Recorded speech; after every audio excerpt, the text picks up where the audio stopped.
আগুন কিন্তু এখনও জ্বলছে, কোকড়াঝাড় জ্বলছে 23 তারিখ সন্ধ্যাবেলা আগুন লাগার পর থেকে। এবং এই যে এটা সেলফ হেল্প গ্রুপ, কোকড়াঝাড় এই যে শালবাড়ি একটা জায়গা, এটা ছিল একটা অফিস, এবং গোটা এই জায়গায় সবজি চাষ করতে যাবতীয়, এবং এই অফিস মেনটেন হতো, এবং অফিসের কর্মচারীরা এইখানে এসে খাওয়া দাওয়া করতেন। এবং তার কিছুক্ষণ আগেই কিন্তু এই অফিসটা জ্বালিয়ে দেওয়া হয়েছে, জিনিসপত্র যে যা আছে সব ভাঙচুর করা হয়েছে, এবং গুলিও চলেছে। ঠিক কারা করেছে তা পরিষ্কার নয়, কিন্তু এই যে ক্রোধের আগুন, মনের যে অবিশ্বাসের আগুন, সে আগুন জ্বলছে।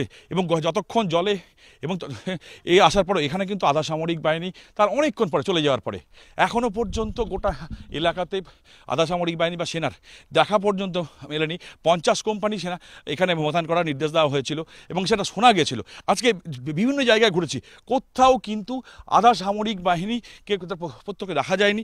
এবং যে কারণে যে সুযোগ নিয়ে কিন্তু যখন এই যে অবিশ্বাসের আগুন, এই মানুষের যে হানাহানি কাটাকাটি চলছে, এই যে আগুন লাগিয়ে দেওয়া হচ্ছে, সেটা কিন্তু কার্যত এখনও মুক্তাঞ্চল হয়ে আছে। এখন আগুন জ্বলছে, আটকানোর কেউ নেই। মানে আটকানোর পরে এই যে আতঙ্ক, সেই আতঙ্ক আরও কিন্তু চরমভাবে গ্রাস করছে, এবং গ্রামের পর গ্রাম এক জায়গায় এসে হচ্ছে, এবং গ্রাম ফাঁকা হয়ে যাচ্ছে। প্রশাসন পুরোপুরি নির্বিকার। সনদ ঝা, এবিপি আনন্দ, কোকড়াঝাড়।